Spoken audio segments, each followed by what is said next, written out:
আমাকে নিয়ে এত চিন্তা করতে হবে না ইলহাম ভাই, তুমি বরং তোমার শ্রেয়াকে নিয়ে চিন্তা করো। আপাতত আমি বাড়িতে যেতে চাই, আমাকে রিলিজ দেওয়া হয়ে গিয়েছে।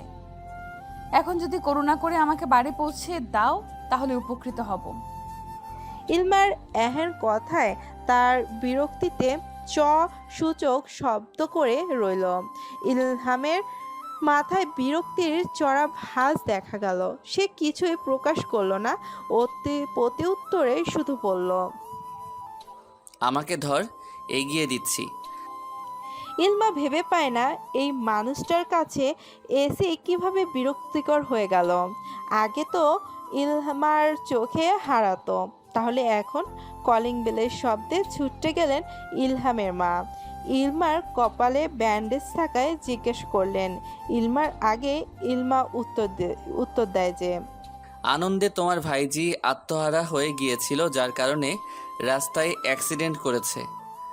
ইলহামের এহেন কথায় ইলমার মুখে অভিমান ফুটে উঠেছে।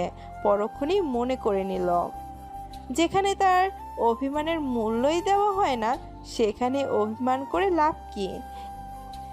ইলহামের এমন কথা শুনে ইলহামের মা ইলমাকে কিছু কড়া কথা শুনিয়ে দেয়, তারপর আস্তে করে নিয়ে সোফায় বসিয়ে দেয়। বলি, তোর কি আজই ব্যথা পেতে হলো? দুদিন পর তো তোর ইলমা ভাইয়ের দুদিন পর তো তোর ইলাম ভাইয়ের বিয়ে, সে খবর আছে তোর? মাথা যে ফাটালি, এখন টই টই করে ঘুরবি কিভাবে? বাদ দাও, আমার মাথা যন্ত্রণা করছে, উপরে গেলাম।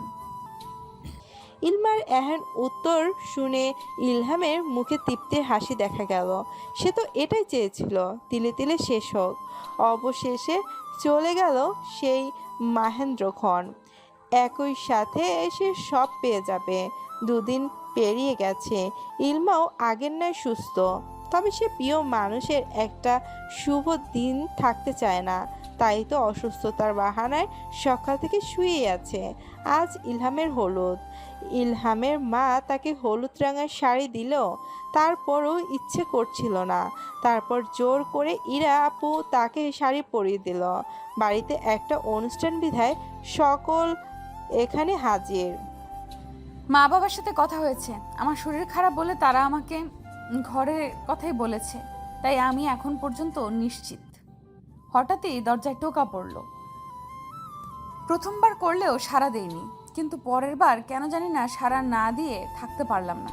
দরজা খুলে কাউকে দেখতে পেলাম না। দরজা লাগাতে যাব অমনি চোখ আটকালো ফ্লোরে রাখা একটা বক্সে। সেখানে ছোট্ট ছোট্ট অক্ষরে লেখা অনলি ফর এলোকেশিনী। এলোকেশিনীর নামটা দেখে বড্ড অবাক হওয়ায় কৌতূহলবশত নীল কাপড়ের বাধাই করা বক্সটি নিলাম। দরজা বন্ধ করে বাক্স খুলতে যাবে অমনি আবার ডাক পড়ল ইলমার। কে সেটা জানতে চাইলে বলে ইরা আপু। সে তড়িঘড়ি করে বাক্সটি লুকিয়ে স্বাভাবিক হয়ে দরজা খুলে দেয়। কি রে, এতক্ষণ লাগে? যাই হোক, ঘুমাবো আমি, চল। জামাই থাকতে আমি কেন? চুপ চুপ থাকছে রে, ঘুমাইলাম। কথা বলে ইরা ধপাস করে বিছানার একপাশে কাঁথা নিয়ে শুয়ে পড়ল। আপর দেখা দেখি আমিও গায়ে এলিয়ে দিলাম। দুনিয়ার সব ক্লান্তি আর ঘুম পরীরা এসে আমাকে জেকে ধরলো। ঘুমের মধ্যেই হঠাৎ কিছু অনুভব করলাম। তাকে দেখি চেনা পরিচিত, বুকের ভেতরটা আটকে উঠলো আমার। এ তো ইলহাম ভাই, কিন্তু আমার ঘরে কি করছে? কাল সকালেই তো তার বিয়ে। পুরোটা আর ভাবতে পারলাম না। মাথা ব্যথা হওয়াতে আর চোখগুলো খুলতে পারলাম না, আর না আগন্তুককে দেখতে পারলাম, শুধু তার স্পর্শটাই বুঝতে পারলাম। এসব ভাবনার মধ্যে আবার ঘুমিয়ে গেলাম, কারণ শরৎ ছিল ঘুমের ওষুধ। গত দুদিন আমার ঘুম না হওয়ায় ব্রেনে একটু চাপ হয়, তাই আজকে হসপিটাল থেকে আসার সময় ডাক্তার ওষুধ দিয়ে দেয় ঘুমের। তাই দেখার আগ্রহ থাকলেও দেখা হয়নি। সকালে পাখির কিচিরমিচিরে আর বাচ্চাদের ছোটাছুটিতে ঘুম ভেঙে গেল। পাশে তাকিয়ে দেখি এরা আপু এখনো ঘুমাচ্ছে। সত্যি বলতে আমি আর ইরা আপু খুব ঘুম কাতুরে। ঘড়িতে তাকিয়ে দেখি 8টা বাজে। 10টায় নাকি বরযাত্রী যাবে, আর আমার লেটও হয়ে গেল। তাই তৈরি করে উঠে টাওয়াল নিয়ে ওয়াশরুমের দিকে অগ্রসর হতে যেই থমকে গেলাম। পেছনে ঘুরে ইরা আপুকে ডেকে তুললাম। আপু দু হাতে হাত দিয়ে চোখ কষলিয়ে তার পাশে থাকা ফোনটা নিল আর আমাকে বলল, এত দেরি হয়ে গেল, ডেকে তুলিসনি কেন? আরে আমি মাত্র ঘুম থেকে উঠলাম। আচ্ছা যা ফ্রেশ হয়ে যাস, আমি যাচ্ছি। এই বলেই এরা আপুর প্রসন্ন ঘটল আর আমি ফ্রেশ হয়ে রুমে ফিরে এলাম। আসতেই চোখ আটকালো টেবিলের নিচে রাতের বক্সটির দিকে। আমি আস্তে করে দরজা লাগিয়ে দিলাম আর প্যাকেটটা খুলে যা দেখলাম তাতে আমি অবাকের চরম পর্যায়ে। সে যে বসে আছে একা একা, সে যে বসে আছে একা একা রঙিন স্বপ্ন বুনতে, সে যে চেয়ে আছে ভরা চোখে জানালার ফাঁকে মেঘ ধরতে। এই প্যাকেটটি খুলতে যাবে অমনি সে মোবাইলের নোটিফিকেশনের উপরে উক্তিগুলো দেখলো। ভালো করে খেয়াল করে দেখলো এটা একটা ফেক আইডি থেকে মেসেজ এসেছে। সে অত পাত্তা দেয় না, কারণ এরকম অনেক উক্তি তার কাছে এসেছে ঠিক এই আইডি দিয়ে। কিন্তু দুর্ভাগ্য ব্যাপার যে সে অনেক চেষ্টা করেও এই আইডির সঠিক পরিচয় জানতে পারেনি। সে যাই হোক পকেটগুলোর জিনিস দেখতে ব্যস্ত সে। প্রথমেই সম্বোধন করলাম আমার বলে, কারণ সত্যিই তুমি একান্তই আমার। তুমি কি জানো আমি তোমার প্রতি কত দুর্বল? প্রতিনিয়ত তুমি আমার দুর্বলতাকে বাড়িয়ে দিচ্ছ। এগুলো কি ঠিক? তুমি যাকে ভালোবাসতে শুরু করেছো সে কি আদৌ কোনো চরিত্রবান? তোমার অগোচরে অনেক কিছুই ঘটে গিয়েছে যেটা তুমি জানো না। আজকে তোমার প্রাণ সংশয় আছে, তাই বলবো সব সময় ইরা আপুর সাথে থাকবে। অবাক হচ্ছ? অবাক হওয়ারই কথা। তবে তুমি নিজেও জানো না তোমার আপন মানুষগুলো কিভাবে তোমাকে প্রতিনিয়ত পর করে আসছে। অনেক ব্রেক নিয়েছি রহস্য সমাধান করার, কিন্তু সত্যিই আমার অনেক লেট হয়ে গিয়েছে সমাধান করতে। কি করব বলো, যদি আপন মানুষগুলোই বিশ্বাসঘাতকতা করে? আজ তোমার প্রাণ সংশয় হলেও আমি তোমাকে বলবো না যে তুমি দূরে থেকো। আমি বলবো যে হ্যাঁ, তুমি সম্মুখীন হও। তুমি না আমার এলোকেশনে, ওই ছোটবেলায় তো আমি আমার এলোকেশনীকে এরকম দেখিনি। তবে কেন সময়ের বিবর্তনে তুমিও পাল্টে যাচ্ছ? যাই হোক, সবশেষে একটা কথাই বলবো, তোমার না নীল রং খুব পছন্দের। তুমি ছোটবেলার চাইতে যে আমি তোমাকে বেশ নীল রঙের কিছু উপহার দিই, কিন্তু আমি দিতাম না, আজ দিয়েছি। পড়বে না? শুনবে, এতদিন তোমার থেকে দূরে থেকেছি, এবার কিন্তু পারবে না। আমি আসছি আপন করে নিতে। রেডি তো আমার নীলাম্বরী? তোমাকে কিন্তু নীল রঙে সাজতে হবে, সাজবে না? আজ ইলহামের বিয়েতে আমার দেওয়া জিনিসগুলো পরে হাত খোপা করে নিচে আসবে। আমি আপনাকে আমার স্বপ্নের রানীর মতো দেখতে চাই আজকে। আর আজ অনেক গুরুত্বপূর্ণ একটা দিন। সকলের ভুলের মাসুল দিতে হবে আজ। তাদের সকল সত্য পাপের মুখোমুখি হওয়ার জন্য প্রস্তুত থাকো। এটি তোমার প্রেমিক পুরুষ। চোখ থেকে অঝরে পানি গড়িয়ে পড়ছে ইলমার। সে তো সবসময় ইলহামকেই চাইতো, তবে আজ তো সব পাচ্ছে সে। তবে আজ তো তার বিয়ে, তাহলে এগুলো কেন? আর কিসেরই বা রহস্য? আমি তো এই চিঠির মানুষটিকে চিনি। এই মানুষটাই তো দেশ ছেড়ে বাইরের দেশে যাওয়ার আগের মানুষটি। এই মানুষটাকেই তো আমি খুব করে চাইতাম। 7-5 না ভেবে আগন্তুকের দেওয়া নীল শাড়ি চুড়ির গয়না পরে রেডি হয়ে নিলাম। কেন জানি না তার দেওয়া এই জিনিসগুলো আমাকে খুব করে টানছে। সবচেয়ে অবাক করার বিষয় হচ্ছে, আমি তো ইলহাম ভাইকে প্রেমিক পুরুষ নাম দিয়েছিলাম। চিঠির ব্যক্তি জানলো কি করে? আর সে ছোটবেলায় সবসময় চাইতো ইলহাম তাকে নীল রঙের কিছু একটা গিফট করুক। আজকের দিনেই কেন করতে হলো বুঝলো না। সে চাইছেটা কি? গভীর ভাবনায় থাকা অবস্থায় ইরা আপু দরজায় নক করলো। বক্স গুছিয়ে চোখের পানি মুছে দরজা খুলে দিলাম। বাহ ইলমা, তোকে তো বেশ দারুণ মানাচ্ছে। কবে কিনেছিস এই শাড়ি? আপুর কথা শুনে সত্যিই আমাকে সুন্দর লাগছে অন্য দিনের তুলনায়, কেমন যেন বউয়ের মতো। আপুকে ছোট্ট করে উত্তর দিলাম, এইখানে এসে কিনেছি, তোমাকে দেখানোর টাইম পাইনি, সরি গো। আরে সমস্যা নেই পাগলি, চল নিয়ে যা। নিচে নেমে এসে দেখি বরযাত্রীরা গাড়িতে উঠে গেছে, ইলহাম ভাই সামনের গাড়িতে। তাই আমি ইরা আপুর সাথে গাড়িতে উঠলাম। ওঠার সময় মা বাবাকে বলে উঠলাম তারা অন্য গাড়ি করে আসছে। বিরক্তিতে কপাল কুঁচকে আসে আমার, তাই হেডফোন বের করে গান চালিয়ে দিলাম। ইরা আপুর চিমটি খাওয়ায় আমার ধ্যান ফিরল। চিমটি তো অবশ্য জোরে দেয়নি, তবু হালকা একটু ব্যথা পেয়েছি। আপুর দিকে তাকাতেই দেখলাম আপু নেমে যাচ্ছে। আপুকে অনুসরণ করে বাইরের দিকে তাকালাম আর দেখলাম যে সুন্দর করে গেট বাঁধাই করা, তার মানে আমরা কনের বাড়ি পৌঁছে গিয়েছি। সেখানে পৌঁছে সবার অভ্যর্থনা গ্রহণ করলাম, তারপর ভেতরে ঢুকে শেষ করে চলে আসলাম ড্রয়িং রুমে। সেইখানে এখন কাঙ্ক্ষিত ব্যক্তিকে বিয়ে পড়ানো হবে, অর্থাৎ ইলহাম ও শ্রেয়ার বিয়ে পড়ানো হবে। শ্রেয়া ও তার বাবা মা এবং ইলহাম ভাইয়ের চোখে মুখে এক রহস্যময়ী হাসি, যা অনেকের নজর কাটছে। অন্যান্য বিয়েতে বউ কেঁদে কেটে একাকার হয়ে যায়, বর্তমান যুগে না কাঁদলেও মন খারাপ করে থাকে, কিন্তু এ তো দেখছি আনন্দের আটটিখানা। তবে যাই হোক, অনেকে প্রথমে কবুল বলতে বললে কনের সাথে সাথে কবুল বলে দেয়। যখনই ইলহাম ভাইকে কবুল বলতে বলা হলো, তখনই দরজার বাইরে থেকে কবুল শব্দটি শোনা গেল। সকলেই অবাকের চরম পর্যায়ে। দৃষ্টি অনুসরণ করে দরজার দিকে তাকালাম, তাতে আমার চোখকে বিশ্বাস করতে ইচ্ছে হলো না। এ কি দেখছি আমি? একবার সোফায় বসে থাকা ব্যক্তি যুগল, আর একবার দরজায় দাঁড়িয়ে থাকা ব্যক্তি যুগলকে দেখতে থাকলাম। কয়েক সেকেন্ডে মনে হলো যেন আমি দৃষ্টিভ্রমতে আছি। দুইটা ইলহাম ভাই, কিভাবে কি? সকলেই আমার মতো অবাকের চরম লেভেলে পৌঁছে গিয়েছে। অনেকে নিজের শরীরে চিমটি কাটছে, আর ইরা আপুর চোখে তৃপ্তির হাসি, যেন সে জানতো আজকে কি হবে। দরজায় দাঁড়িয়ে থাকা ইলহাম এগিয়ে আসলো, এসেই ইরিনা তালুকদারকে জড়িয়ে ধরলো আর বাচ্চাদের মতো মায়ের বুকে ঝাঁপিয়ে পড়লো। মনে হচ্ছে কতকাল সে মায়ের বুকে লেপ্টে থাকেনি। আর এদিকে ইরিনা তালুকদার অবিশ্বাস্য চোখে তাকায়, অবাক হয়ে তাকিয়ে আছে।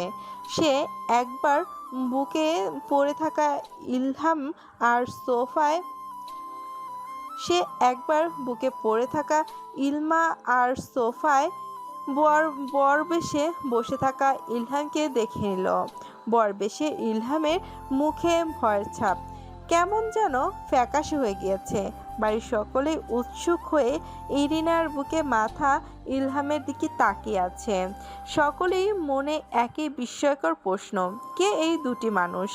ইলমার বুকটা থক করে উঠল, তার মনে বলে উঠল, এই সেই ব্যক্তি যাকে সে অসম্ভব ভালোবাসে ছোট থেকেই। এবার একটা বিষয় ভাবতেই থমকে গেলাম। সে কি হলো? সেটি হলো তাহলে তাকে চিঠি আর শাড়ি উপহার দেওয়া ব্যক্তিটি আর কেউ নয়, স্বয়ং ইলহাম। কিন্তু ইলহাম এই মানুষটি হলে তাহলে সে কে, যে গত কয়েক বছর আমাদের সাথে আছে? নাকি এটা কোনো ফাঁদ? আমরা ফাঁদে পড়ে গেলাম না তো? নাকি আমাদেরকে বোকা বানানো হচ্ছে? ইলমার ভাবনার মাঝে দ্বিতীয় ইলহাম এগিয়ে আসে, হাত উঠিয়ে সবাইকে বলে যে, জানি আমাকে নিয়ে সবার অনেক আগ্রহ আর প্রশ্ন সবার মাঝে আছে। আস্তে আস্তে আমি সব ক্লিয়ার করে দিচ্ছি, তবে তার আগে আপন মানুষগুলোকে একবার পরখ করে নেই। এই বলে সবাইকে একবার একবার করে দেখে এগিয়ে গেল বরবেশে থাকা বরের নিকট। সে কিছু না বোঝার ফান করে চোখে মুখে বিস্ময় আনলেও তা যে মিথ্যা তা শুধু ইলহামই উপলব্ধি করতে পারছে। আর বাকিরা ভাবছে বেচারা ইলহাম কতটাই না নির্দোষ। তা মিস্টার আয়ুষ তালুকদার, ভালো আছো? ভালো থাকবেই বা না কেন? প্ল্যান মাফিক কাজ করছো, তবে তোমাকে অস্কার দেওয়া দরকার। কেন বলো তো? আমি বলছি, কারণ হচ্ছে তুমি পারফেক্ট একটা অভিনেতা। আর এই যে শ্রেয়া ওরফে নিশিতা তালুকদার, তুমিও কম না। এই ঘাটের জল ওই ঘাটে ভালোই নিতে পারো। শ্রেয়া ভয়াত্ম চোখে ইলহামের দিকে তাকালো আর দেখলো ইলহাম নিজেই ভয় পেয়ে আছে। ইয়াসের দিকে তাকিয়ে লাভ নেই নিশি, তোদের সব কুকর্ম ফাঁস করে দেওয়ার সময় এসে গিয়েছে। তা তোরা বলবি নাকি আমি বলবো? ওপস, তুই করে বলে ফেললাম, কিছু মনে করো না প্লিজ ভাইয়া। দ্বিতীয় ইলহামের কথাগুলো শ্রবণ করতেই তার চমকে ওঠে। আয়ুষ তো ইরিনা আর ইরিশা তালুকদারের ভাইপো। তার ভাইপো তো এই ফ্যামিলিরই একজন। তবে কোনো এক গাড়ি দুর্ঘটনায় তারা মারা গিয়েছিল। তবে আয়ুষ কিভাবে বেঁচে আছে? নাকি এর পেছনে অনেক ফাঁদ আছে? আর নিশিতা ছিল ইলমার বড় বোন। সে তো তাদের সাথে বেড়াতে যাওয়ার অ্যাক্সিডেন্টের নাকি তার মৃতদেহ পাওয়া গিয়েছিল। তারপরেই সবাই নিশিতাকে মৃত হিসাবে জানে। তবে নিশিতা যে এইভাবে ফিরে আসবে কেউই তা খুনাক্ষরেও ভাবতে পারেনি। সকলের বোধগম্যর বাইরে এটি। ইরিনা তালুকদার এগিয়ে এসে বললেন, কে তুমি বাবা? আমার পরিবারের সম্পর্কে এত জানো? আমাকে চিনতে অসুবিধা হচ্ছে তোমার মা? তার ছেলের মতোই চেহারা দেখে থমকে গেলেন ইরিনা তালুকদার। বললেন, তোমাকে তো আমার ছেলের মতোই লাগছে, কিন্তু আমার ছেলে তো ওটা। আমি বা আমরা কেউই কিছু বুঝতে পারছি না। বলবে কি? কেন জানি না তোমার কথা শুনতে ইচ্ছে হচ্ছে। আর জানো, তুমি যখন আমাকে জড়িয়ে ধরলে আমি অদ্ভুত কিছু অনুভব করলাম। মনে হলো তোমার সাথে আমার নারীর টান আছে। কে বাবা তুমি? আমি তোমার ইলহাম মা। ইলহামের বাবা তেড়ে আসেন। এই কে তুমি? ছেলে? আমার ছেলের মতোই দেখতে, তাই বলে কি আমার ছেলে হয়ে যাবে? কে তুমি? ইলহাম শান্ত গলায় উত্তর দিতে যাবে, তখনই বরবেশে থাকা ইলহাম বলছে, সেই তখন থেকেই তো তোমার নাটক দেখছি। প্রথমে তো আমাকে যা নয় তাই বললে, আর এখন বলছো কি? আর আমাকে আয়ুষ কেন বলছো? আমি ইলহাম। ইলহাম বাবার দিকে শান্ত দৃষ্টিতে তাকিয়ে উত্তর দিল। আমি তোমারই ছেলে বাপজান। ইলহামের মুখে বাপজান শুনে এক দফা অবাক হলেন তিনি। এই ডাকটা সে গত 5 বছরে শুনতে পায়নি। ছেলে বাইরে থেকে এসেছে, সেখানেরও নিয়ম আছে, সে কারণেই হয়তো তাকে আর সেরকম ডাকে না। এই ভেবে তিনি ব্যাপারটা ছেড়ে দিতেন। কিন্তু ঠিক এই ডাকটা ইলহামের মুখে শুনে তিনি বেশ অবাক হয়েছেন। তারও এই ছেলেটিকে বিশ্বাস করতে হলো। তাই তিনি বললেন, তোমার যা বলার আছে বলো, আমরা শুনছি। ইলহাম বলতে শুরু করলো, আমি ইলহাম তালুকদার কোনো এক প্রেয়সীর সাথে অভিমান করে কানাডায় গিয়েছিলাম, কিন্তু সেখানে দেখা হয় মানুষরূপী এক জানোয়ারের সাথে। বন্ধুত্বটা প্রথম দিকে ভালো চললেও হঠাৎ একদিন আমার পরিচয় জানতে চাইলে আমি সব বলে দেই, আর তারা আমার এই সুযোগটাই কাজে লাগায়। আয়ুষের পরিচয় তখনও অজানা ছিল। সেখানে আয়ুষ ভিন্ন নামে থাকতো, আর ওকে ছোটবেলায় দেখায় আমার বোধগম্য হয়নি। আয়ুষ আমার সাথে আরও বেশি মিশতে লাগলো, আর আমিও ভাবলাম সত্যিকারের বন্ধুরা এরকমই করে থাকে। আয়ুষের ক্ষেত্রেও তেমন, তবে তার কুকাজ সম্পর্কে ধারণা ছিল না আমার। আয়ুষ ভালো মানুষের মুখোশ পরে থাকলেও সে ছিল একাধারে ড্রাগ ব্যবসায়ী, স্মাগলিং করে, নারী পাচার, অবৈধ ব্যবসা, আরও অনেক কিছু। যেদিন পড়াশোনা শেষে আমার দেশে ফেরার কথা, সেদিন আমার গাড়ির ড্রাইভার আমাকে অন্য এক অপরিচিত জায়গায় নিয়ে এসে গাড়ি নষ্ট হওয়ার বাহানায় সেখান থেকে চলে যায়। পরে আমাকে কিছু লোক গাড়িতে জোর করে বসিয়ে হাত বেঁধে চোখও বেঁধে দেয়। আমি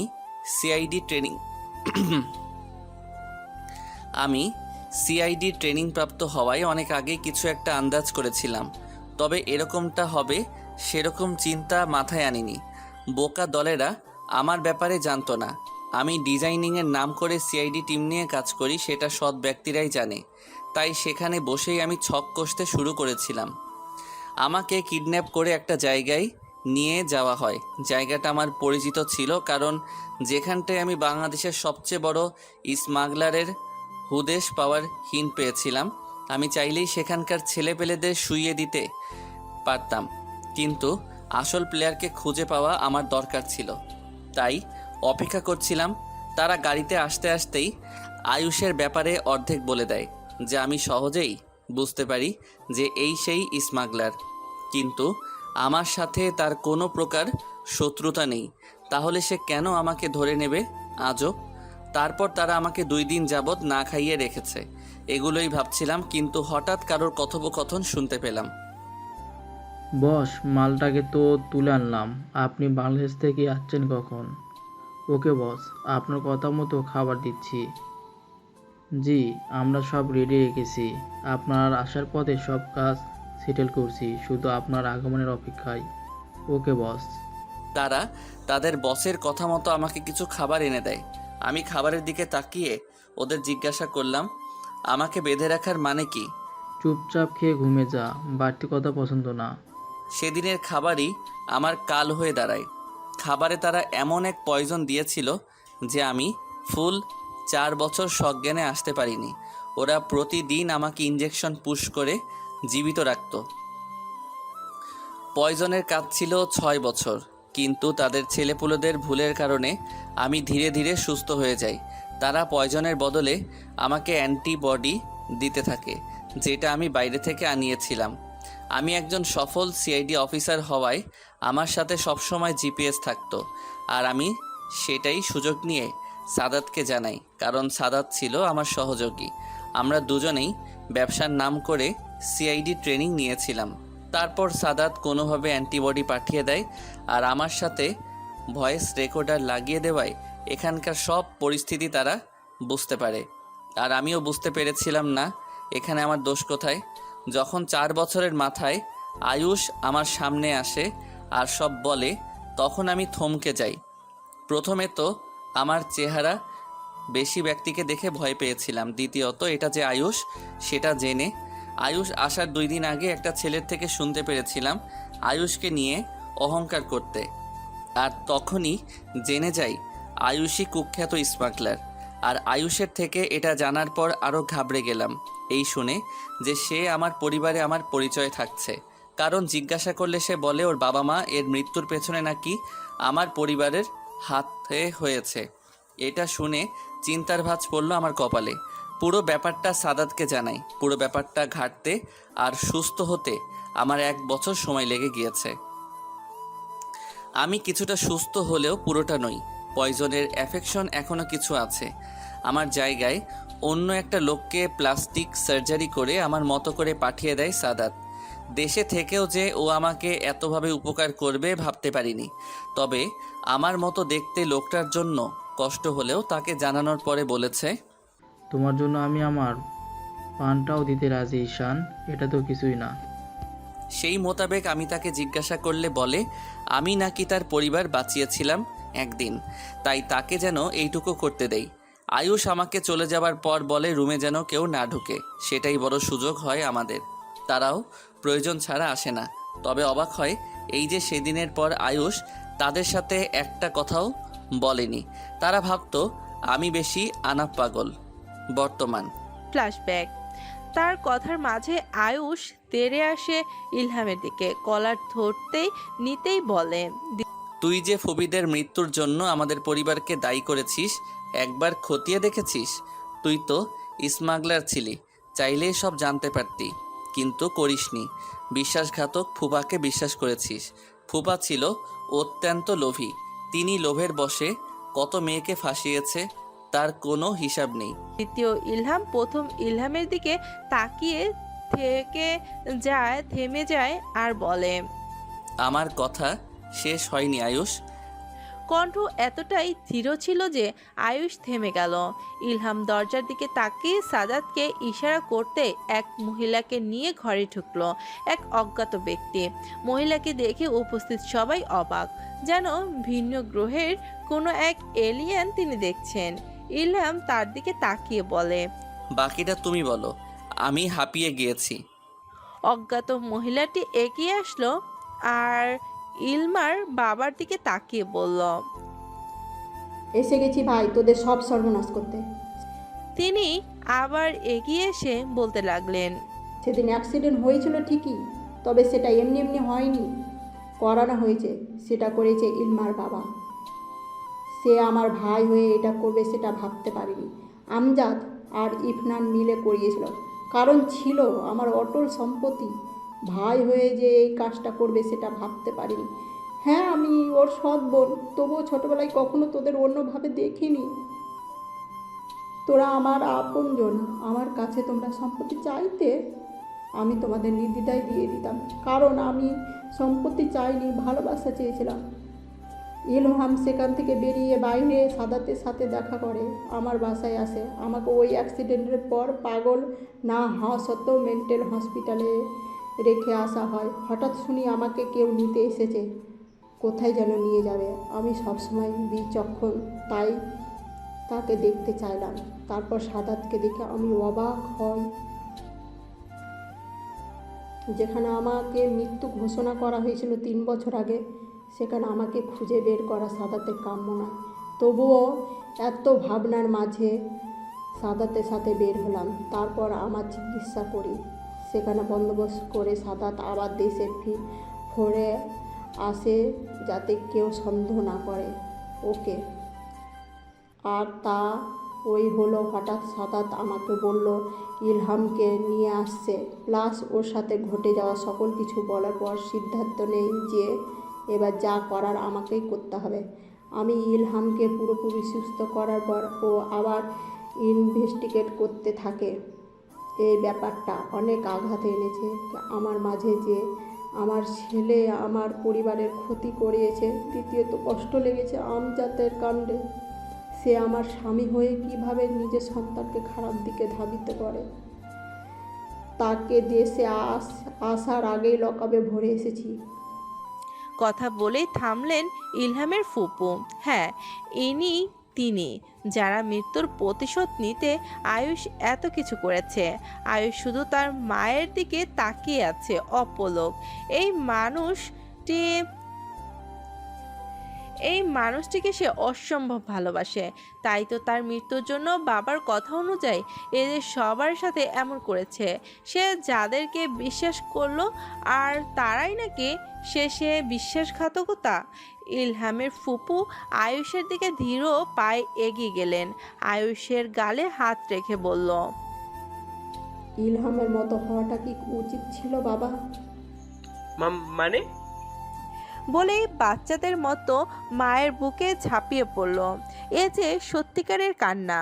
মনে হচ্ছে কতদিন যাবৎ সে কান্না করেনি। কোনো এক বিশ্বস্ত বুক পেয়ে সব কান্না তুলে ধরল। আমি জানি বাবা, এতে তোর দোষ নেই। যার দোষ তাকে লকআপে ভরেছি। এবার নিজেকে শুধরে ফেল। আয়ুষ মাথা নিচু করলো। বাড়ির প্রত্যেকের চোখের নোনা জল, শুধু ইলমার বাবা ছাড়া। তার চোখে মুখে ভয় স্পষ্ট। তাদের এই কর্মকাণ্ড দেখে এগিয়ে আসলো ইলহাম। তবে ভাই, আমার মতো দেখতে হলেও তুই কিন্তু আমার চরিত্রটা ধারণ করতে পারিসনি পারফেক্টলি। আম সরি ইলহাম, ক্ষমা করে দে ভাই। প্রতিশোধের আড়ালে এমন করেছি। যেদিন তোর পরিচয় জানতে পেরেছি সেদিন বাবাকে বলার বাবা আমাকে শিওর করে বলল, আর তোদের ব্যাপারে এমন কিছু বলেছিল যার কারণে চাইলেও আমি এখানে আসতে পারতাম না। মায়ের মৃত্যু আমাকে বারবার প্রতিশোধ নিতে বলেছিল, তাই তোর মতো টেম্পারারি প্লাস্টিক সার্জারি করেছিলাম, যেটা কয়েকদিন পরেই নড়ে ওঠে আর আমাকে ট্রিটমেন্ট করিয়ে ঠিক রাখতে হয়। আমি সবার কাছে ক্ষমা প্রার্থী। এখানকার সটাই সত্য, আমি ইলহাম নই। আর আমি জানতাম ইলমা এবং ইলহামের মধ্যে ভুল বোঝাবুঝি চলছে। ইলহামকে এত শান্তিতে থাকতে দেখা আমার সহ্য হয়নি, তাই ইলমার সাথে এরকম ব্যবহার করতাম। সরি ইলমা। সবার দিকে তাকিয়ে আবার বলল, আমি বাড়ির প্রত্যেকটা মানুষের ইমোশন নিয়ে খেলেছি। আমাকে যা শাস্তি দেবে তাই মেনে নিব। তোর শাস্তি হচ্ছে শ্রেয়াকে বিয়ে করতে এসেছিস, বিয়ে করে বউ নিয়ে আমাদের আগের বাড়িতে ফিরে যাওয়া। আজ থেকে আমরা একসাথেই থাকব। যেহেতু তুই আর শ্রেয়া একে অপরকে ভালোবাসিস, আর বিখ্যাত স্মাগলার যে তুই না সেটাও আমি জেনেছি। আসল কালপ্রিটকে ধরা হয়েছে, তবে তুই আমার প্রেয়সীকে কষ্ট দিয়ে ঠিক করিসনি। বাকি সব মানা যায়, কিন্তু এটা মানতে পারবো না। তবে ফলস্বরূপ তোকে কালকে বাসর করতে দিব না। ইলহামের ফুপু ইলহামের পিঠে চাপড় মেরে বলে। চুপ করে বেয়াদব অসভ্য হয়ে যাচ্ছিস দিন দিন। আগে বিয়েটা হোক। এই বলে শ্রেয়ার দিকে এগিয়ে গেল ফুপু। এরা কেউ তোমার শাশুড়ির মৃত্যুর জন্য দায়ী না মা। শুধু শুধু না জেনে কষ্ট দিয়ে গেলে এই পরিবার আর ইলমাকে। কথা শেষ করে ইলমার বাবার দিকে তাকিয়ে সবার উদ্দেশ্যে বলল, এই ভাই নামক কুলাঙ্গারকে কি শাস্তি দেব তোমরা? আমি তো এককালে কোলে পিঠে নিয়েছি, তাই পারবো না। তাই তোমরা সিদ্ধান্ত নাও। এই বলে সবাই উত্তর দেয় ওনাকে হাজতে রাখার। কিন্তু ইলমার বাদশাদে তার বলে ওঠে যে ওনাকে একটা সুযোগ দেওয়াই যায়। আমারও তাই মনে হয়। আমি যা করেছি তাই আমার প্রাপ্য। প্লিজ কেউ আটকাতে না আমায়। প্লিজ কেউ আটকিও না আমায়। কান্নারত কণ্ঠে তার কণ্ঠে প্রকাশ পাচ্ছে তিনি কতটা অনুতপ্ত। ইলমা আর তার ইলহামের মা সেই লোকটির দিকে ঘৃণিত দৃষ্টি নিক্ষেপ করলো, যা দেখে বাড়ির বাকিরা স্তব্ধ শ্বাস ফেলে, কারণ তারা জানে এটাই হওয়ার ছিল। অবশেষে সেটাই হলো যেটা ইলহাম চাইল। সব শেষে এত সিদ্ধান্ত নেওয়া হলো যে শ্রেয়া আর আয়ুষ প্লাস ইলহাম আর ইলমার বিয়ে একসাথে হবে। লাল বেনারসি পরে বিছানার এক কোণায় গুটিসুটি মেরে বসে আছে ইলমা। ইলহামের আসার নাম নেই। তখনকার কথা শুনে ইলমার মুখ লজ্জায় রং হয়ে উঠল। ফ্ল্যাশব্যাক। আমিও যেহেতু নিজের পায়ে দাঁড়ানো, তাহলে আমার বিয়েটা বাকি রাখছো কেন তোমরা? ইলহামের ঠোঁট কাটা কথায় মুহূর্তে হৃৎপিণ্ড অস্বাভাবিকভাবে লাফাতে শুরু করলো। ইলহাম এখন কাকে বিয়ে করবে এই মুহূর্তে উত্তর আসে। আমি ইলমাকে বিয়ে করব, আর এক্ষুনি। কাজী সাহেব, আগে আমার বিয়ে, তারপর ওর বিয়েটা পড়ান। বাড়ির সবার মুখে স্তিমিত হাসি। ইলহামই যেন বাড়ির প্রাণ। সব সময় হাস্যোজ্জ্বল চেহারা 5টি বছর পর দেখে তৃপ্তির হাসি হাসলো। আর এদিকে ইলমা লজ্জায় মুখ লুকালো জায়গাটি পর্যন্ত পায়নি। তবে কবুল পড়ার সময় মায়ের সম্মতি পেয়ে সেও কবুল বলে দেয়। এ যেন এক জীবন পাল্টানোর নতুন গল্প। বর্তমান ইলমার ভাবনার মাঝে উপস্থিত হলো ইলহাম। ইলমা কারো উপস্থিতি টের পেয়ে মাথা তুলে তাকাতেই সে লজ্জা পেয়ে গেল। এ যে ইলহাম আজকে লাল পাঞ্জাবি পরেছে, যাতে তাকে অসাধারণ লাগছে ইলমার ক্রাশ খাওয়ারের মাঝেই। ভারী জামা পরে এভাবে বসে থাকবে নাকি? আমি ফ্রেশ হয়ে আসলেই তুমি উঠে এসে ফ্রেশ হয়ে নাও। ইলহামের মুখে তুমি ডাক শুনে থমকে গেল, কারণ এই নাম তাকে কখনো তুমি বলে ডাকেনি। অবাক হওয়ার কিছুই নেই, তুমি এখন আমার বিবাহিত স্ত্রী। তুমি বলেই অভ্যাস করাটা উচিত। অবশ্য তুমি তো আগে থেকেই তুমি করে বলো। ইলমা লজ্জায় মাথা নুয়ে ফেলে। সে তার ভালোবাসা এত তাড়াতাড়ি পেয়ে যাবে কখনোই ভাবেনি। ইলমার লজ্জায় মাখা মুখ দেখে ইলহাম কাবার থেকে তার জামা নিয়ে ওয়াশরুমে গেলে মুখে স্তিমিত হাসি নিয়ে ফ্রেশ হয়ে ধূসর রঙের একটা টি শার্ট আর ট্রাউজার পরে আসলো। ইলমা উঠেই ইলহামকে দেখলো। সে সেদিকেই না তাকিয়ে জামা কাপড় নিয়ে ওয়াশরুমের দিকে অগ্রসর হলো। যেহেতু তারা মাই ঘরে জামা আগ থেকে রেখে গিয়েছে আর তারা ইলহামের আগের ঘরটিতে আছে, ওয়াশরুমের দিকে পা বাড়ানোর সময় ইলহাম ইলমার হাত খপ করে ধরে ফেললো, বলল, 5 বছর পর তোমাকে দেখছি আমি। এমনিতেই তো তৃষ্ণা মিটবে না। আজকে আর কোনো বাধা শুনবো না। আমি জানি তুমিও আমাকে ভালোবাসো, তাই সব কিছু আজকে থেকে নতুন করে শুরু করতে চাই। আমাদের সম্পর্কটাও আর 5টা স্বামী স্ত্রীর মতো হোক, সেভাবেই আমি চাই। তাই আজকে রাতটা আর 5টা স্বামী স্ত্রীর মতোই কাটবে। তার জন্য শারীরিক ও মানসিকভাবে প্রস্তুতি নিয়ে আসো। বলেই মুগ্ধতার সাথে মুচকে হাসল, যে চোখ মিশে আছে ইলমার না দেখার তৃপ্তি। ইলমা ইলহামের এমন কথায় লজ্জায় কোথাও লুকাবে তা ভেবে পাচ্ছে না, তাই সে তাড়াতাড়ি করে ওয়াশরুমের দিকে চলে গেল। তা দেখে হাসিতে ফেটে পড়ল ইলহাম। ইলমা বাইরে থেকে এলামের শব্দে হাসি শুনতে পাচ্ছে, আর সে ভিতরে লজ্জায় লাল হয়ে যাচ্ছে। এ কেমন এলহাম ভাইকে দেখছি সে, তাও আবার নাকি সে সিআইডি অফিসার। প্রায় আধা ঘন্টা হয়ে যাওয়ার পরেও যখন ইলমা ওয়াশরুম থেকে বের হলো না, তখন ইলহাম বিরক্তি মাখা কথা মুখ থেকে বের করলো। আজকে কি ওখানে থাকবে? আমি কি কাঁথা বালিশ এনে দিব? ইলহামের হুঙ্কারে ইলমার বাইরে চলে আসলো। বাইরে এসে ইলহামকে দেখতে গেলে সে কাঁপাকাঁপি শুরু করলো। তা দেখে ইলহাম মুচকি হাসলো। তুই তো ছোটবেলায় আগে আমার সাথে ঝগড়াই না পারলে থুতু স্যাপ মেরে দৌড় দিতি। এখনো যদি সেরকমটা মনে করিস তাহলে কিন্তু হবে না। ইলমা কিছু বলতে যাবে তার আগে ইলহাম তাকে বুকে জড়িয়ে নিল। ইলহামের বন্ধনের শব্দ খুব স্পষ্টভাবে কাছ থেকেই শুনতে পাচ্ছে। তার শব্দ শুনে ইলমা হৃৎপিণ্ড পাল্লা দিয়ে শব্দ করছে। জানো, তুমি যখন অ্যাক্সিডেন্ট করেছিলে তখন মনে হয়েছিল আমার বেঁচে থাকার আর কোনো রাস্তা নেই। পরে তোমাকে রক্ত দেওয়ায় তুমি সুস্থ হয়েছো, আর তোমার শরীর এখন আমার রক্ত বইছে। ইলমা এক প্রকার অবাকই হয়। তার মানে তাকে যে রক্ত দিয়েছিল সে ইলহাম। সে বুক থেকে মাথা উঠিয়ে উপরের দিকে তাকাতেই ইলহাম তার মাথাটা আবারও বুকে নিয়ে নিল, বলল, অনেকদিন পর তোমাকে কাছে পেয়েছি, এবার একটু শান্তি দাও। ইলহামের মাখা কণ্ঠ আর নেশালো চোখে দুটোকে সে উপেক্ষা করতে পারল না। সেও আর তাকে বাধা দিল না। সেও চায় এই সম্পর্কটা আর 5টা স্বামী স্ত্রীর মতোই হোক। দুটি ভালোবাসা এক হয়ে গেল আজ শরীর ও মনে। তাদের সুখী জীবন এইভাবে কাটুক। রিয়েলি বোন, বাসর ঘরে যে বউ পাল্লা দিয়া কাইজা করে এটা আমি জানতামই না। ভাগ্যিস আজ তোরে দেখলাম।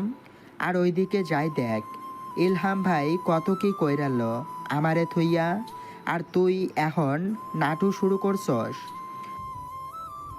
তুমি আমার সাথে বেইমানি করেছো সাদাত ভাই। ভাল করছি তোর সাথে। ওই দিন যদি ওর সাথে ওই রকম বিহেভ না করতাম তাহলে আয়ুষ আমাদের অনেক বড় ক্ষতি করত।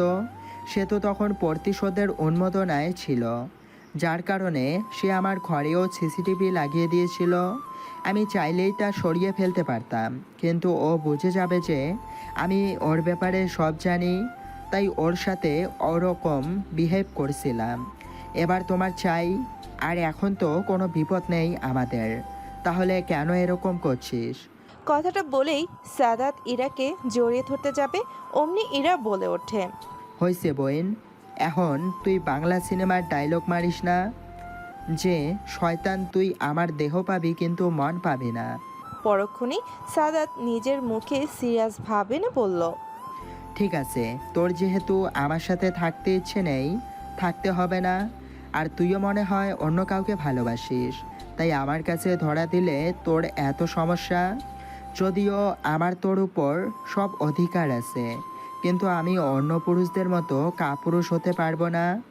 বলেই সোফার দিকে এগিয়ে বালিশ আর কাঁথা নিয়ে শুয়ে গেল। আর ইরা হত বিহম্বল চাহনি দিয়ে ইলহামের দিকে তাকিয়ে রইল, যেখানে সে কোনো ছেলের দিকে চোখ দেয়নি শুধু তার জন্য। আর সে কি না তাকে এটা বলতে পারলো? ইরার প্রচণ্ড রাগ পেল, তাই সে সোফাতে সাদাতের উপর ধারাম করে শুয়ে গেল। হঠাৎ আক্রমণে সাদাত ভয় পেয়ে গেল।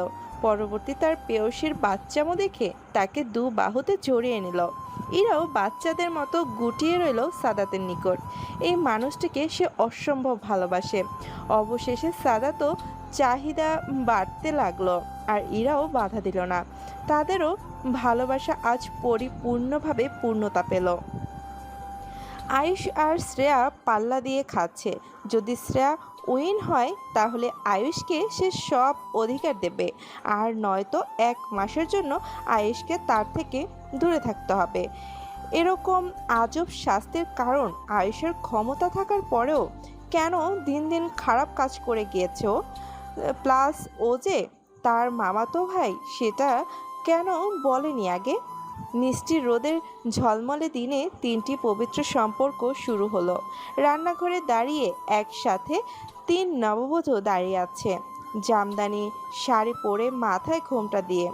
আর এদিকে বাড়ির বড়রা তোড়জোড় করছে। একটু পরেই তাদের 3জনেরই বড় এক যুদ্ধ আছে, আর সেটা হলো বাড়ির সর্বলোক সামনে তাদের নিজস্ব দুধ ভাত বরকে খাইয়ে দেওয়া। অথচ 3 বরের মধ্যে শুধু শ্রেয়ার বর উপস্থিত, আর বাকিরা সবাই পড়ে পড়ে ঘুমাচ্ছে।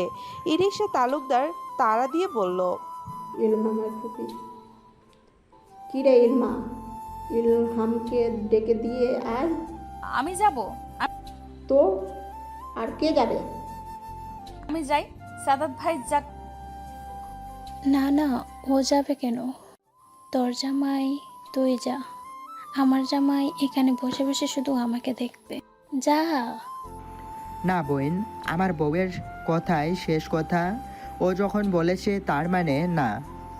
আর তোর সমস্যা কোথায়? কাল রাতে ইলমা জানে এই লাগাম ছাড়া সাদাত ওকে লজ্জা দিয়ে মারবে, আর তার থেকে ভালো ইলহামকে তুলে আনা। ইলমা দরজার কাছে পৌঁছাতে এক পলক দরজা খুলে বাইরে থেকে ইলহামকে দেখে নিল। কাল রাতের কথা মায়ায় আনতে কাল রাতের কথা মাথায় আনতে মুখশ্রীতে লজ্জাভাব ফুটে ওঠে। কিভাবে সে ইলহামের সামনে যাবে? এত লজ্জা পাওয়ার কি আছে? যা লজ্জা তো কালকেই সব খেয়ে নিয়েছিস। এখন ঢং না করে রুমের ভেতরে ঢোক। ইলহামের গলার আওয়াজ পেয়ে ইলমা জমে গেল, মনে মনে আওড়ালো, আমি না যাই, সাদাত ভাই যাক। ভাইয়া তুমি কি যাবে না? হচ্ছে হচ্ছে, যাচ্ছি আমি। সেইখানে যেখানে বাঘের ভয় সেখানেই সন্ধ্যা হয়। অসভ্য নির্লজ্জ একটা। তোমার তাও তো সেটা তোমারই। ইলহামের লাগামহীন কথার ভাব দেখে বুঝে ফেলল, এখন সে যদি কথা পারায় তাহলে ইলহাম এভাবেই তাকে লজ্জা দিবে। তাই সে কথা না বাড়িয়ে বলে উঠল, আমাকে নিচে ডাকছে। আমার টি শার্ট আর একটা ট্রাউজার বের করে দাও, আমি ফ্রেশ হয়ে আসছি। বিড়বিড় করে বলে উঠল।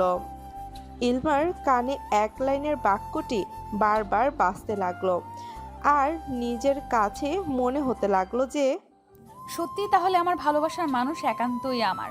তার সব ভালো মন্দের খেয়ালও আমার। তার সব কিছু একান্তই আমার। এই কথাটা ভাবতেই ইলমার মন আনন্দে নেচে উঠল। তাহলে তার ভালোবাসা পূর্ণতা পেল, আর ইলহামের দায়িত্বপূর্ণ কথাটা তার কলিজায় গিয়ে গেঁথে গেল। সে তার ভাবনার মাঝে কাবার্ডের দিকে এগিয়ে গেল। এত টি শার্টের ভিড়েও তার চোখ আটকে গেল অ্যাশ কালারের একটা টি শার্টের উপর।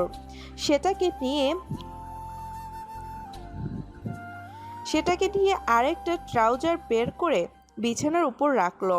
সেটার সাথে টাওয়ালটাও নিল, আর বলে উঠল, বিছানার উপরে কাপড়গুলো রেখে গেলাম, তাড়াতাড়ি নিচে আসো। একটু শব্দ করে বলে উঠল যেন ইলহাম শুনতে পায়। এ কথা বলে ইলমার প্রস্থান ঘটল। আর এদিকে ইলহাম ফ্রেশ হয়ে বাইরে এসে দেখে তার জামাকাপড় রেডি। তার ঠোঁটের কোণে ফুটে উঠল এক মুচকি হাসি। সে আনন্দে তা পরে নিচে নেমে আসলো। এসে দেখলো সবাই উপস্থিত।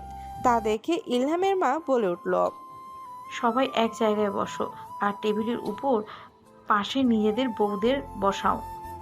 সবাই কথা মতো বসে পড়ল। তাদের সামনে এনে দেওয়া হলো দুধ মাখা ভাত।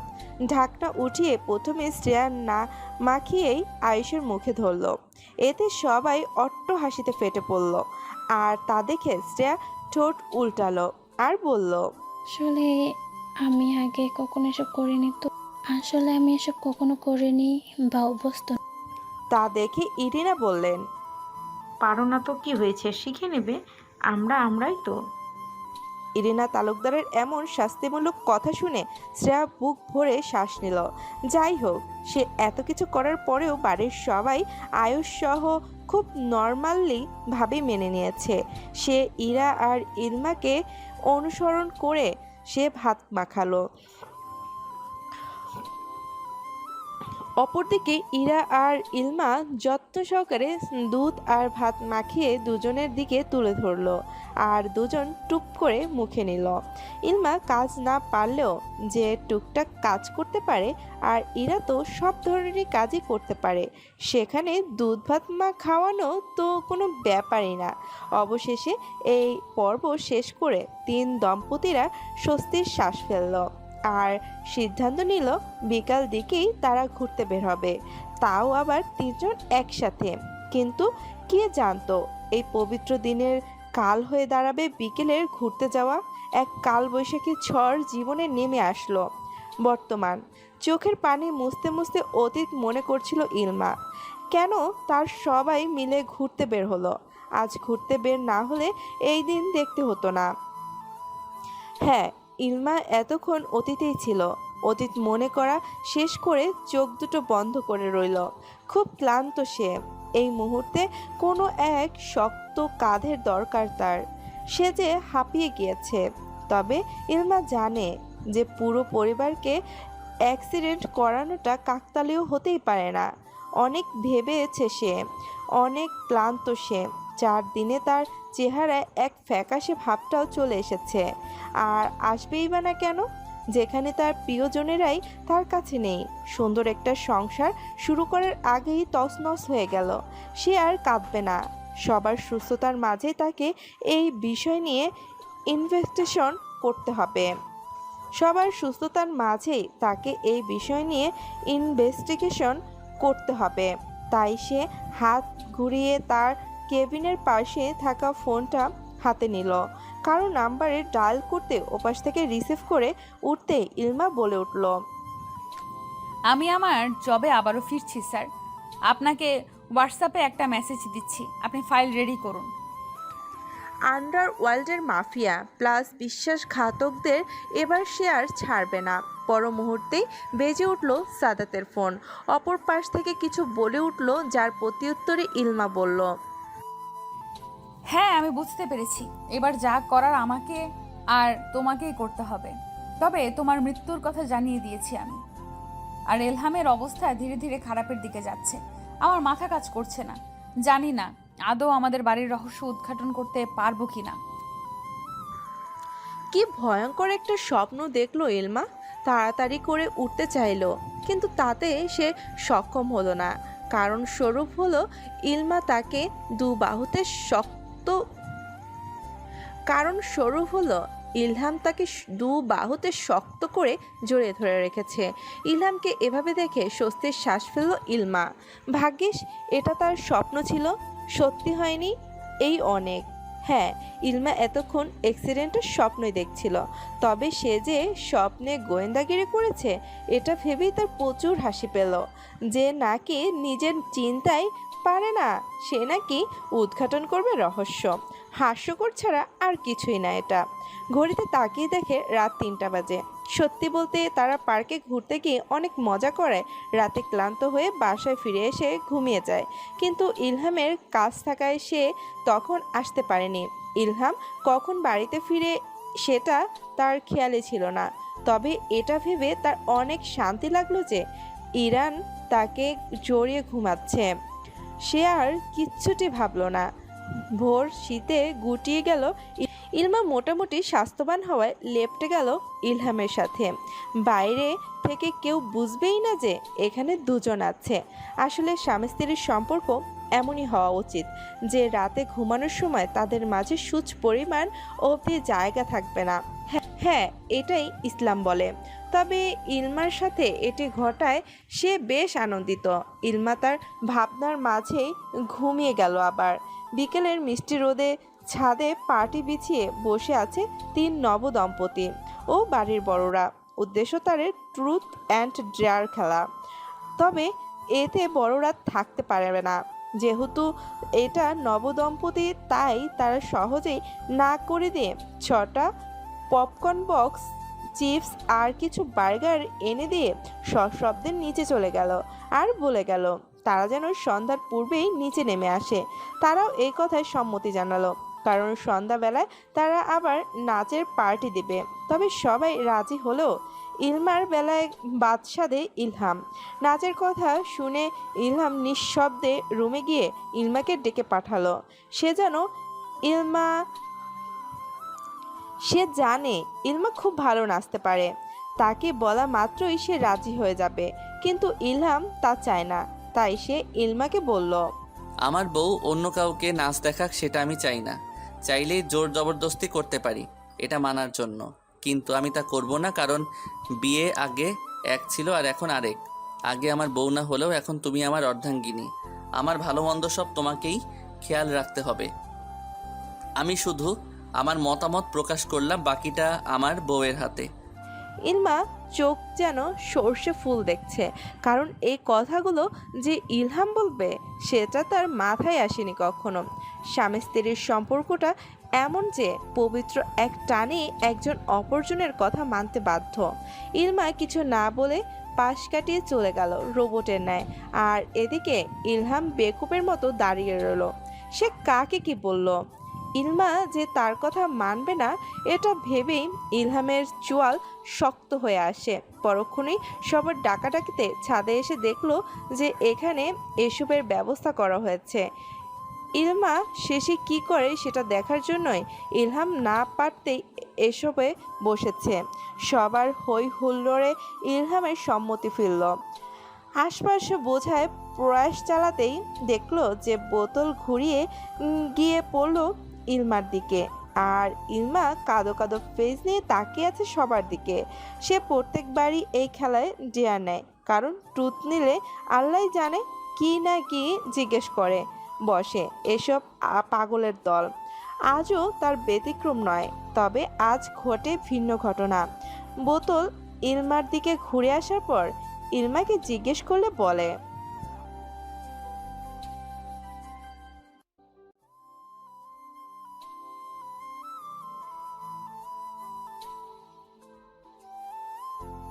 ইলমা চোখ বড় বড় করে তাকালো সাদাতের দিকে। এই বদমাইশ না জানি কি করতে দেয়।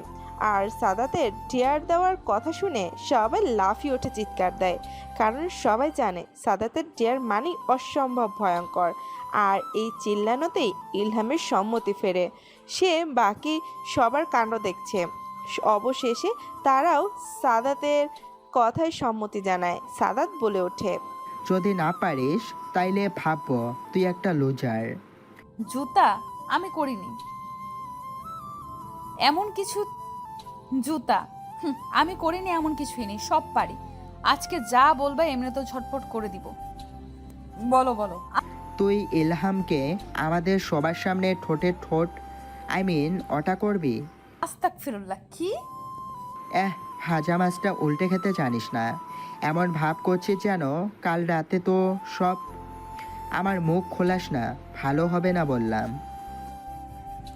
সাদাতের ডেয়ার শুনে আর লাস্টের কথা মাথায় নিতে হত বিহম্বল হয়ে গেল বেচারা ইলহাম। তার অবাক চাহনির মাঝে তারা আবার কথা বলতে শুরু করলো।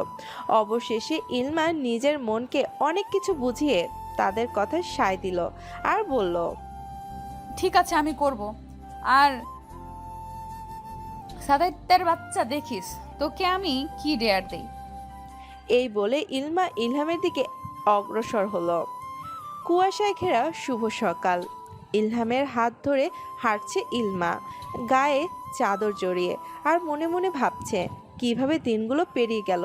দেখতে দেখতে কেটে গেল 10টি বছর।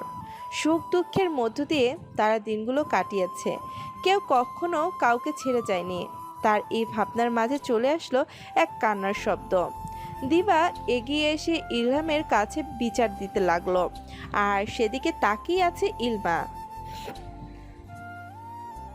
দিবান আমাকে বকা দিয়েছে। মা, এসব কি? ভাইয়াকে কি নাম ধরে বলতে আছে? আর ওর নাম দিবান কবে থেকে হলো? পায়া এটা বলে এবার কান্না শুরু করলো। আচ্ছা মা, বলো ভাইয়া কেন মেরেছে? ও আমার ভাইয়া না। ঠিক আছে মা, এবার কারণটা বলো। কিসের কারণ? ওই যে দিবান কেন তোমাকে বকেছে? ও ওই দিবানা কে বলেছিল যে চলো আমরা খেলি, তারপর খেলতে গিয়ে দিবানকে একটা মেয়ে হাত দিয়ে ধরেছিল, তাই ওকে আমি মারতে যাচ্ছিলাম। মার দিওনি, তবু আমাকে বকেছে আর বলেছে ওর রুমে আশেপাশে না থাকতে। আচ্ছা মা, দিবানকে আমি বকে দেব। এবার ঘরে যাও। ইলহামের এমন কথায় দিবা বাসায় ফেরত গেল। আর এদিকে রক্তচক্ষু নিয়ে তাকিয়েছে স্বয়ং ইলমা। ইলমার এহেন চাহনিতে ইলহাম কেবলা মার্কা একটা হাসি দিল। ইলমা তা দেখে বিরক্তিতে মুখ কুঁচকে বলতে লাগলো, এই তোমার আহ্লাদ পেয়ে মেয়েটা এমন বাদর হয়েছে, যত সব পাগলের দল। বাপ যেমন বেটিও তেমন। খুব ভালো কাজ চালিয়ে যাও, খুব ভালো কাজ চালিয়ে যাও। আজ তোমার খাওয়া বন্ধ, আমি গেলাম। হুম। ইলমার চলে যাওয়ার দিকে তাকে ইলহাম একটা শুকনো ঢোক গেল। আজকে ভাত খাওয়া বারণ মানে তাই। ইলহাম শান্তভাবে বাগানে রাখা দোলনায় মনে রাখা আর চিন্তা করতে লাগলো অতীত অতীত সেদিন বিকেলে ইলমা তার ডেয়ার পূরণ করেছিল। একে একে সবার ডেয়ার পূরণ করার পর তারা ঘরে ফিরে আসে। আসার পরপরই শুরু হয় নাচের ফাংশন। যখন ইলমার পালা এলো, ইলমা হঠাৎই জ্ঞান হারালো। পাশেই ইলহাম দাঁড়ানো থাকায় সাথে সাথে ইলমাকে ধরে নিল, তারপর নিয়ে তাদের ঘরে শোয়ালো। চোখে পানি ছিটে দেওয়ায় ইলমার জ্ঞান ফিরল। পাশেই ইলহামকে দেখে সে জড়িয়ে ধরল। তাদের এই মুহূর্তটি বাড়ির সবার চক্ষুগোচর হতেই লজ্জায় সে ঘর থেকে বেরিয়ে গেল। ইলহাম সেদিকে না তাকিয়ে ইলমাকে জিজ্ঞেস করলো, কি হয়েছে? এলো কেশিনি, শরীর খারাপ? এলমা ডানে বামে মাথা ঘুরিয়ে না সূচক উত্তর দিল। তাহলে হঠাৎ জ্ঞান হারালে যে? আসলে তখন তো নাচের জন্য আমাকেই বলা হতো, আর তুমি তো না করেছিলে, তাই আমি সেটা থেকে বাঁচতেই নাটকটা করলাম। ও তাই? আর কোনো কথা না বলে ইলমাকে বুকে জড়িয়ে নিল ইলহাম। ইলমাও তার সাথে লেপ্টে গেল। এরকম কিছু সময় তাদের অতিবাহিত হলো। হঠাৎই ইলহাম ইলমাকে ছেড়ে দিয়ে উঠে দাঁড়ালো, উঠে বাইরে গেল। প্রায় 5 মিনিট পর রুমে ফিরল। রুমে এসে দরজা লাগিয়ে লাইট অফ করে ড্রিম লাইট চালিয়ে দিল। ইলমা জামা মুখ ইলহামকে দেখাতে চায় না, তাই সে সেদিকে তাকায়নি। কিন্তু হঠাৎ পেটের মধ্যে ভারী কিছু অনুভব করতেই উৎস খুঁজতে পেটের দিকে তাকায়। তার অধরে অমায়িক হাসি ফুটল। ইলহাম পেটে মুখ গুজে শুয়ে আছে। হঠাৎই ইলমা বুঝতে পারল যে তার পেটের দিকের শাড়ি আলগা হয়ে আসছে। ইলমা যা বোঝার তা বোঝা হয়ে গিয়েছে। তবে এখন যে ইলহামকে আটকানো ঠিক হবে না, তাই সে অসম্মতি দিল না।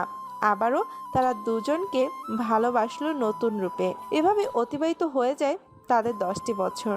তাদের কোলে আজ 2 সন্তান, ইয়ানান তালুকদার শুদ্ধ আর দিবানী তালুকদার দিশা। শুদ্ধ 8 বছরের আর দিশা 6 বছরের। তারা এখনো আগের মতোই একত্রে বসবাস করে। তবে এখানে সবচেয়ে দুঃখের কথা হচ্ছে শ্রেয়া আর আয়ুষের কোনো সন্তান হয়নি। ডাক্তার জানায় যে আয়ুষ কোনো দিনই বাবা হতে পারবে না, কারণ স্বরূপ ছিল সে অক্ষম। ইরা আর সাদাত ভাইয়ের এক ছেলে, দেবান তালুকদার মুগ্ধ, যাকে তার মেয়ে নিজের বর হিসেবে সবাইকে জানায়। অথচ পুচকি একটা মেয়ের সেদিকে কোনো খেয়ালই নেই যে সে কত বড় কথা বলে। আর তার এহেন আচরণে মুগ্ধ বরাবরই বিরক্ত। আজও তার ব্যতিক্রম নয়। আজও অন্যদের সামনে মুগ্ধকে নিজের স্বামী হিসেবে পরিচয় দিয়েছে, আর সেই কারণেই মুগ্ধ তাকে বকেছে। দিবাকে যতই বোঝানো হয়, দিবা কখনোই তা বোঝার চেষ্টা করে না, উল্টো রেগে যায়। তবে দিবা অনেক জেদি, যা বলে তাই করে। তার মেয়ের নাম দিবানী হলেও সবাই দিবা বলেই ডাকে। দিবা তালুকদার বাড়ির একমাত্র মেয়ে। হ্যাঁ, ইলহাম আর ইলমার মেয়ে ছাড়া আর কারোর মেয়ে হয়নি। ইলমার ভাইও দেশের বাইরে সেটেলড, তার এক ছেলে। তবে তার সেদিনকার লজ্জা পাওয়া বউ নাকি আজ তাকে ধমকায়। এই দুঃখের কথা ভেবে সে কান্নায় ভান ধরে তখনই ভেসে আসে এক চিৎকার, মাম্মাম মাম্মাম, দেখো বাবা রাতে যাওয়া মহিলাকে থেকে কান্না করতে। মাম্মা। চুপ বেয়াদব, বাপের সাথে হারামি। আগে আমার কথা শোনো। এই তাহলে আগে চকলেট দাও, নয়তো যাচ্ছি। দাঁড়া, এই নে, যা ভাগ। বাবার এ কথায় শুদ্ধ চলে গেল সংদর্পণে। ইলহাম মাঝে মাঝে নিজেকে মনে করে এক ভিন গ্রহের মানুষ, কারণ এবারে শুদ্ধ আর দিবার কারণে তাকে কথা শুনতে হয় ইলমার কাছ থেকে। মেয়ে আসে বাবার কাছে বিচার নিয়ে, আর ছেলে আসে কোনো কিছুর বাহানায় চকলেট নিতে। আর সেই কারণেই যে কোনো বিপদ থেকে উদ্ধার পাওয়ার জন্য ইলহাম পকেটে সব সময় একটা দুটো চকলেট রাখে। সেদিনে ইলহামের আজ কি বেহাল দশা ভাবতেই তার কপাল ফাটানোর ইচ্ছে করে। দেবায়ান তালুকদার মুগ্ধ আমি, তোর মতো পিচ্চিকে বিয়ে করবো আমি? আমি পরে বড় হব তো। পরে বড় হলেও কি, আমি তো আমার এলোকেশনীকেই বিয়ে করব। এই লোকেশনে আবার কি? তোর বাবাকে জিজ্ঞাসা করিস, যা এখন বাঘ। আচ্ছা এটা বলো যে তোমার এই লোকেশনে থাকে কোথায়? তোকে কেন বলবো? বলো না প্লিজ। আম আচ্ছা এটা বলো, তুমি কি কাউকে ভালোবাসো? উফ দিবা, যাবি? না আগে বলো। বললে কি করবি? মজা করছি না, আমি সিরিয়াস। বললে আর ডিস্টার্ব করবো না। আরে বাস, ভূতের মুখে রাম রাম। না আগে বলো। বলো না তুমি, তুমি কি কাউকে ভালোবাসো? তুমি যদি কাউকে ভালোবাসো তাহলে আমি আর তোমাকে বিরক্ত করব না। ওরে আমার সিরিয়াসের বস্তা, যাবি? দিশা বেশি হয়ে যাচ্ছে। 11 বছরের মুখদের গলার আওয়াজে চিৎকারে পরিণত হয়। আমি ভালোবাসি আমার এলোকেশনীকে, যার নখের যোগ্য তুই না। সারাদিন কানের কাছে জ্ঞান জ্ঞান করা মেয়ে না ও, অনেক শান্ত যেরকমটা আমি চাই। আর তুই সারা বাড়ি টই টই করে বেড়াস, ভালো তো, তাও আবার আমাকে ডিরেক্ট বিয়ের কথা বলিস। এইটুকুনি মেয়ে মুখে এইসব, ছি! তোর মতো মেয়েকে বিয়ে করাও পাপ। আমি এই সকল বিহেভিয়ার ঘৃণা করি। ভাগ্যিস তুই এই বাড়ির মেয়ে, তাই চাইলেও কিছু বলতে পারি না, নাহলে এতদিন ঘাট ধাক্কা দিয়ে বের করে দিতাম তোকে। আমি সত্যি তোকে সহ্য করতে পারি না। আর যেখানে আমি অন্য কাউকে ভালোবাসি সেখানে তোর আসার কোনো প্রশ্নই আসে না। আর আমি যাকে ভালোবাসি মাম্মাম আর পাপাই বিয়ে ঠিক করে রেখেছে, তাই আমার ওকে না পাওয়ার চিন্তা নেই। বলে থামলো মুগ্ধ। এবার হয়েছে? তাহলে এখনো দাঁড়িয়ে কেন আছিস? যাচ্ছি। হ্যাঁ যা, আর কোনোদিন আমার চোখের সামনে যেন না দেখি। আর তুই তো দ্য গ্রেট দিবা, তুই অন্তত তোর কথা রাখতে জানিস। দিবার চোখ থেকে গড়িয়ে পড়ছে নোনা জল। সে এতগুলো কথার জন্য মোটেও প্রস্তুত ছিল না। সে তো ভেবে রেখেছিল অন্য আরেকটি। চোখের জল পড়ার আগে রুম থেকে চলে গেল দিবা। রুমটা সাউন্ড প্রুফ হওয়াতে কারোর কানেই এসব যায়নি। দিবার এখন উদ্দেশ্য বাবার রুমে। বাবা এই লোকেশনে মানে কি? মেয়ের এমন কথায় বেশি অবাক হলেন না ইলহাম। এলোকেশনই হলো আমাদের সবচেয়ে প্রিয় আর কাছের মানুষকে বলি। ইলহাম কোনো ভনিতা ছাড়াই বলে ফেলল, কারণ দিবার কাছে কোনো কথা লুকানো মানে পরবর্তীতে তার চোখে খারাপ হয়ে যাওয়া, যেটা ইলহাম হতে চায় না। আচ্ছা বাবা, আমার একটা কথা রাখবে? কি মা বলো? মেয়ের কাঠিন্য চেহারা দেখে সেও সিরিয়াস হলো। বলো না বাবা। আসলে বাবা তোমাকে এটা রাখতে হবে, প্রমিস। আচ্ছা মা, প্রমিস। বলো এবার। আমি কানাডা যেতে চাই। কি এই বয়সে কানাডায়? কেন বাবা? আমি পড়াশোনার জন্য যাব। তাছাড়া সেখানে সাফান চাচু আর বড় মা তো আছে। কিন্তু কোনো কিন্তু না, হয়তো সময় লাগবে 1 বছরের বেশি, তাও তুমি করো। ততদিন আমি এই একটা বছর আমাকে আরশি খালামণির বাসায় থাকতে দাও প্লিজ। আমাদের ছেড়ে যাওয়ার কারণ? সাময়িক সময়ের আঘাত আমি নিজেকে দিতে পারবো না, আর এতে তোমাদের কষ্ট হলো। আই এম সরি পাপা। আর তোমরা যেমনটা চাও তোমার দিবা ঠিক তেমনটা হয়েই ফিরে আসবে। সব তো বুঝলাম, পাপাকে এভাবে একা রেখে যাবি? পাপার প্রিন্সেস তো একটাই, সে প্রিন্সেস ছাড়া থাকবে কি করে? পাপা তুমি কি চাও তোমার প্রিন্সেস কষ্ট পা? একদমই না। তাহলে আমাকে যেতে দাও প্লিজ। ওকে মা। Love you papa. অন্যদের পাপারা এতে অনেক রিয়াক্ট করতো, আর তুমি অনায়াসে রাজি হয়ে গেলে। কারণ আমি জানি আমার প্রিন্সেস যা সিদ্ধান্ত নেবে তা ভালোর জন্যই। ঠিক আছে, তাহলে তুমি মাম্মামকে ম্যানেজ করে নিও। কেটে গিয়েছে 18 বছর, এক দুইটি নয় 18টি বছর। তেমন দিবাকে ছাড়া নির্ঘুম রাত কাটিয়েছে ইলমা আর ইলহাম। সবাই এখন বেশ বড় হয়েছে। শুদ্ধ একজন ডাক্তার আর মুগ্ধ ইলহামের চিন্তায় মাঝেই চেনা পরিচিত কণ্ঠ তার সম্মতি ফিরল। বাবা! চিৎকার করে ইলহামের বুকে বড্ড আদরে শুয়ে পড়ল। ইলহামের চোখ চিকচিক করে উঠল। তার পিচ্চি মেয়েটা আজকে কেমন দৌড়ে এসে তাকে জড়িয়ে ধরল। এই তো সেদিনের কথা, তার মেয়ে নিজের ভালোর জন্য সবাইকে ছেড়ে গিয়েছিল। তবে দিবা বয়সের তুলনায় একটু বেশি ম্যাচিওর, তাই সেদিন দিবাকে যেতে দেওয়া হয়েছিল কানাডায়, সাফায়ানদের বাসায়। সাফায়ান তার প্রেয়সীকে বিয়ে করে সেখানেই সেটেলড হয়ে গিয়েছিল ইরার ব্যাপারটা ঘটে যাওয়ার পর। তারপর তার সাথে কন্ট্যাক্ট করে আবারও সব ঠিক করা হলেও তার দেশে আসা হয়নি। কি রে ইলমা, আমাদের দিকেও তাকা, মেয়ে কি হারিয়ে যাচ্ছে নাকি? সাফায়ানের কথায় সবাই হেসে উঠল। সবাই বলতেই এখানে সাদাত, ইলহাম, ইলমা আছে। এরা সবাই দিবা, দুরন্ত আর মিশমিকে নিতে এসেছে। 18 বছর সময় পার করে দিবা এবার চূড়ান্তভাবেই দেশে ফিরেছে, সেই সাথে সাফায়ান আর মিশমি। তাদেরও এক ছেলে, নাম দুরন্ত তালুকদার। ফটোগ্রাফি নিয়ে পড়াশোনা করেছে, দিবার থেকে 1 বছরের ছোট। ইলহাম বাস্তবে ফিরল। কিরে, সবাই এখানে দাঁড়িয়ে থাকবি নাকি বাড়ি যাবি? বাড়ি যাবো জলদি, আমাদের আর তর সইছে না যে। একে একে সবাই গাড়িতে উঠে বসল। গন্তব্য তালুকদার বাড়ি।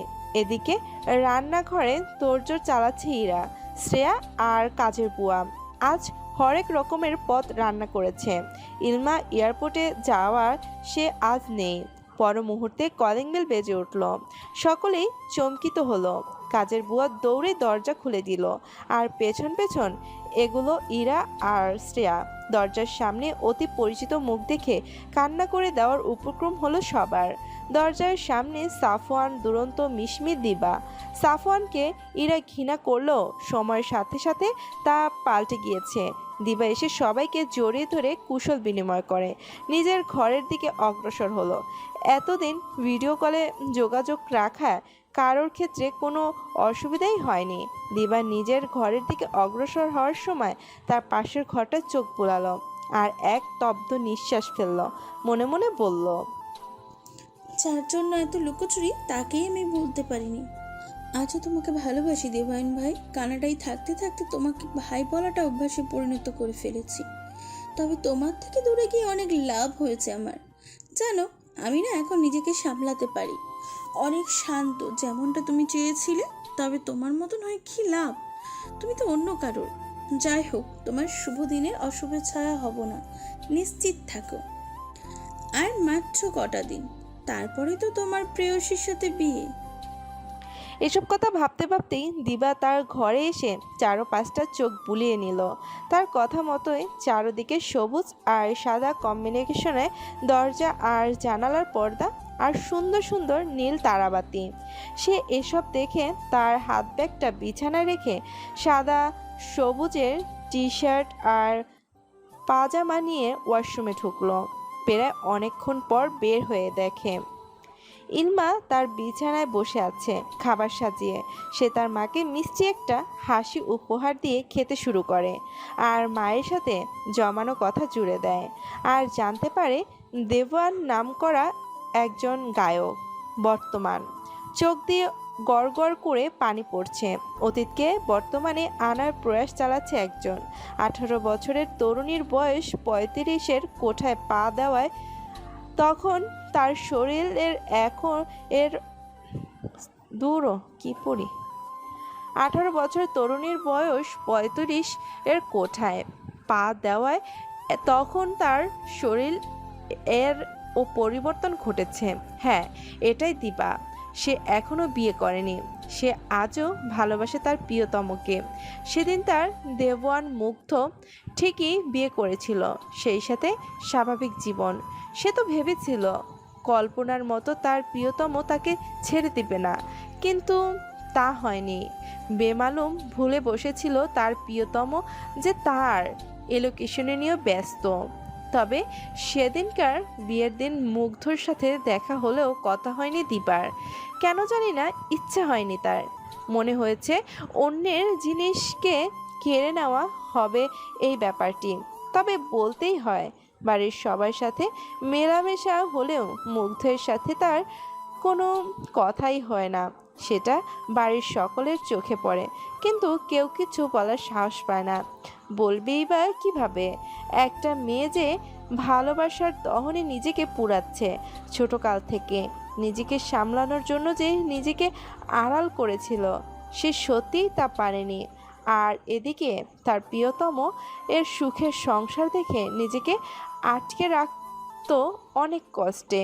দিন শেষে 1 বছর পেরিয়ে যখন খবর আসলো মুগ্ধর চিহ্ন তার আর তাদের ভালোবাসার প্রতীক আসছে, সেদিন আর নিজেকে আটকে রাখতে পারেনি দিবা। ঈশিতা তার মামার মেয়ে, যে তার সকল কিছু ছোট থেকে কেড়ে নিয়েছে, শেষ পর্যন্ত তার প্রিয়তমকেও কেড়ে নিয়েছে। মুগ্ধর চোখে দিবার কার্যক্রম পড়ে না, সে যে মহা ব্যস্ত তার এলোকেশনীকে নিয়ে। মুগ্ধ দিবাকে দেখেও পাত্তা দেয় না। তালুকদার বাড়িটা কেমন যেন ফ্যাকাশে হয়ে গিয়েছে। বাড়ির মানুষগুলোর মধ্যেও পরিবর্তন এসেছে।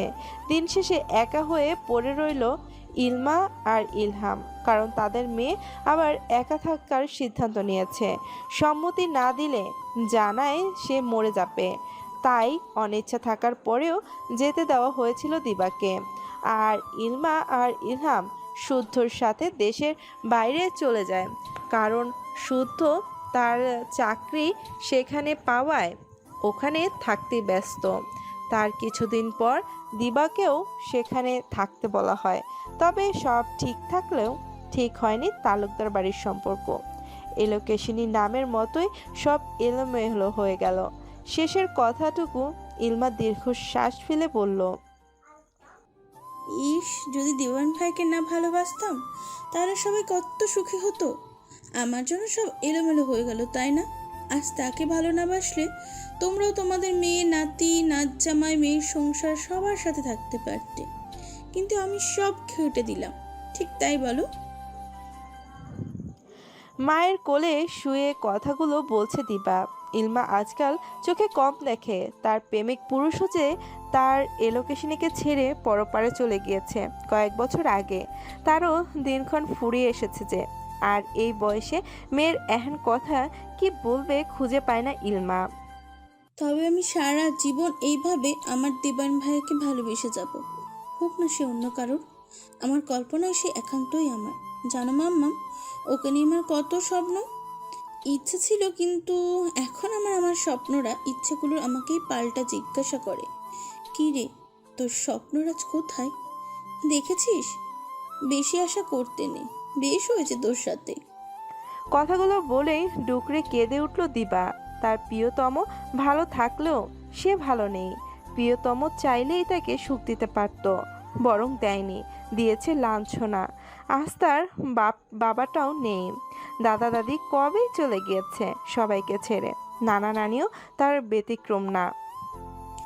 আজ আমি একা, বড্ড একা, ঠিক ওই বিশাল আকাশের এক ফালি চাঁদের মতন।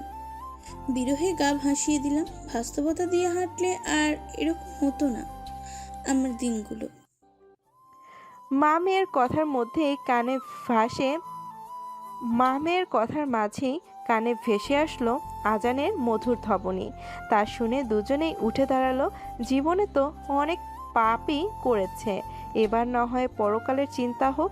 দিবা তার মাকে ধরে ধরে ওয়াশরুমে নিয়ে গিয়ে নিজেও অজু করে এসে একসাথে নামাজ পড়ে নিল।